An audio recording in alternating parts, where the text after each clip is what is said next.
Everyone, আসসালামু আলাইকুম। আর simple life স্টাইলে সবাইকে স্বাগত জানাচ্ছি আর কি নতুন ভিডিও দেখার জন্য। আর সবাই কেমন আছেন অবশ্যই কমেন্টস করে জানাবেন। আলহামদুলিল্লাহ আমরা সবাই ভালো আছি। আর অফিস শেষ করে এসেই ভাবলাম যে বাচ্চাদের জন্য একটু চিকেন ফ্রাই করে দেই, এই জন্য প্রিপারেশন নিচ্ছিলাম। অলরেডি এসে মাখায় রাখছিলাম কিছুক্ষণ, তারপরে ম্যারিনেট করে রাখার পরে ভাবলাম ময়দা দিয়ে কোট করে দিই, একটু ক্রিস্পি চিকেন করে দিই, তাই সেগুলো রেডি করতেছিলাম। আর যেহেতু অফিসে যেতে হয় সকালে, বাচ্চাদের ওভাবে টিফিন রেডি করে দিতে পারি না। ফ্রোজেন করে রাখলে একটু সুবিধা হয়, চটজলদি টিফিন রেডি করে দেওয়া যায়।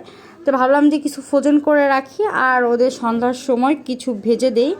এর জন্য ফ্রোজেনেরও প্রিপারেশন নিচ্ছিলাম, প্লাস হচ্ছে এখন ভাজারও প্রিপারেশন নিচ্ছিলাম। আর সবাই কেমন আছেন অবশ্যই কমেন্টস করে জানাবেন। কিন্তু আর অনেক দিন পরে লং ভিডিও আপলোড করতেছি, অনেক দিন ব্যস্ত ছিলাম, ভিডিও দেওয়া হয় নাই। তো ভাবলাম যে আজকে একটু ভিডিও শেয়ার করি আপনাদের সঙ্গে। আর এই তো বাটিতে ভরে ফেলছি কথা বলতে বলতেই ফ্রোজেন করার জন্য। তো মশলাগুলো ছিল, ভাবলাম যে সেগুলো দিয়ে রাখি, দিয়ে ফ্রিজে ডিপে রেখে দিব আর এইগুলো ভেজে দেই ওদের। ওরা সন্ধ্যায় খেয়ে ফেললে একটু পেটটা ভরা থাকবে, বেশিক্ষণ ওরা পড়তে পারবে না, হলে পড়তে পড়তে আবার উঠে এসে বলবে যে আমাদের ক্ষুধা লাগছে। এটা তো বাচ্চাদের অভ্যাস একদম রীতিমতো।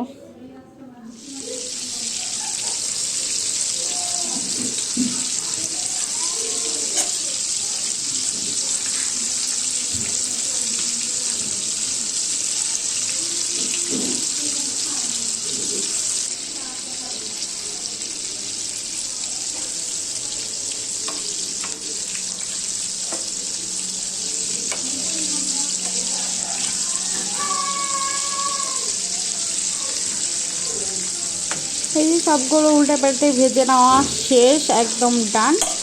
আর এখন এই যে দেখুন ক্রিস্পি সুন্দর একদম একটু লাল লাল করে ভাজছি, বাচ্চারা পছন্দ করবে। লেগ পিসগুলো বাচ্চাদের দিব, সাথে আর একটা পিস করে দিব। বাসার আরও মেম্বার আছে, আপা জান্নাত আছে, ও সবাই মিলেই আমরা খাবো।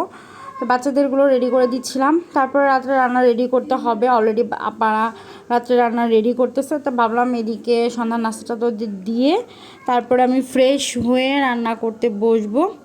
আর একটু গুছিয়ে বাচ্চাদের খাবার দেই, যাতে ওদেরও ভালো লাগে যে না আমাদের গুছিয়ে খাবার দিয়েছে, ওরা ভালো মানে ওদের ভালো লাগে। আর রাত্রে আজকে ভাবতেছিলাম যে একটু হাঁসের মাংস রান্না করব। এটা হচ্ছে বেইজিং হাঁস, কারা কারা খেয়েছেন অবশ্যই কমেন্টস করে জানাবেন। মানে দেশি হাঁস না, এটা বেইজিং, যেটা সাদা হাঁস ওইটা। এটার মাংস প্রচুর হয়, আমাদের দেশি হাঁস 2টা লাগতো, বাট বেইজিং হাঁস দেখতেছি একটা রান্না করলেই হয়ে যাচ্ছে আমাদের বাসার সবার। তো বেশি করে রসুন মশলা টশলা দিয়ে হাঁসের মাংসটা রান্না করতেছিলাম, ভালো করে মশলাটা কষায়ে তারপরে মাংস রান্না করব, যাতে খেতে খুবই মজা লাগে। আর হাঁসের মাংস কখনো ঝোল করি না আমি, বেশিরভাগই একটু কষানো কষানো রাখি।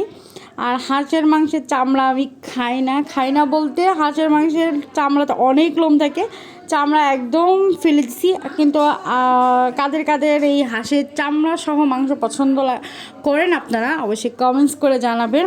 আমি চামড়া খাই না বিধায় ফেলে দিছি।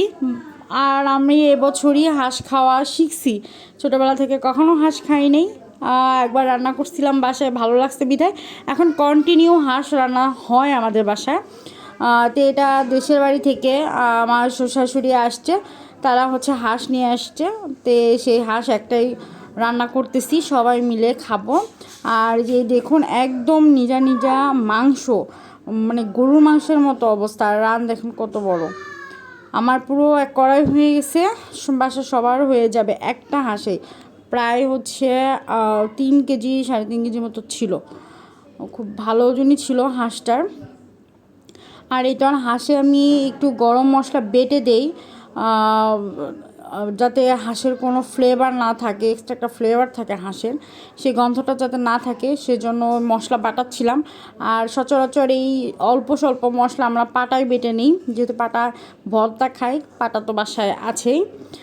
আর এই যে দেখুন মশলাগুলো দিয়ে দিচ্ছি, মাংস একটু কষায় নিছি, তারপরে এই যে মশলাগুলো দিয়ে দিচ্ছি, দিয়ে একবারে কষিয়ে মাংসটা রান্না করব, করে আজকে ইয়াম্মি ইয়াম্মি করে খাবো। আমার প্রায় মাংস রান্না হয়েই গেছে। এখন এই যে গোটা রসুনগুলো দিয়ে দিব, রসুন ছিলে রাখা হয়েছিল, আর হাঁসের মাংস একটু বেশি করে রসুন দিলে মজা লাগে, যে কারণে হচ্ছে গোটা রসুনগুলো দিলাম। আর এই তো ফাইনালি আমার হাঁস রান্নার ডান। এখন একটু দমে বসায় রাখছিলাম। আর এই যে ফাইনাল লুক হাঁসের, অনেক মজা হয়েছে। একটু ঝাল করে রান্না করছি, যে কারণে একটু লাল লাল হয়েছে, কারণ হাঁসের মাংস ঝাল না হলে মজা লাগে না। আর রাতে আরও কিছু তরকারি ছিল, টেবিলে একদম গোছাই দিছি। প্রায় সবারই খাওয়া ডান, বাচ্চাদেরও ডান। এখন নিজেরা খেতে বসবো। তো ভাবলাম যে আপনাদের সঙ্গে শেয়ার করি। আমার তো হাঁসের মাংস খুবই ভালো লাগছে, বা প্লাস হচ্ছে মজাও হয়েছে ঝাল ঝাল। আর আপনাদের কাদের কাদের হাঁসের মাংস পছন্দ অবশ্যই কমেন্টস করে জানাবেন। আর কারা 300 ফিট যে হাঁসের মাংস খান তারাও কমেন্টস করবেন। আশা করি আপনাদের এই ভিডিওটি ভালো লাগছে। আর ভালো লাগলে লাইক কমেন্ট শেয়ার করবেন এবং ফ্রেন্ড অ্যান্ড ফ্যামিলির মাঝে শেয়ার করে দিবেন। ভালো থাকবেন, সবাই সুস্থ থাকবেন। আর আমি রাত্রের খাবারটা তো অনেক ভালো করে গুছিয়ে মজা করে খেয়েছি।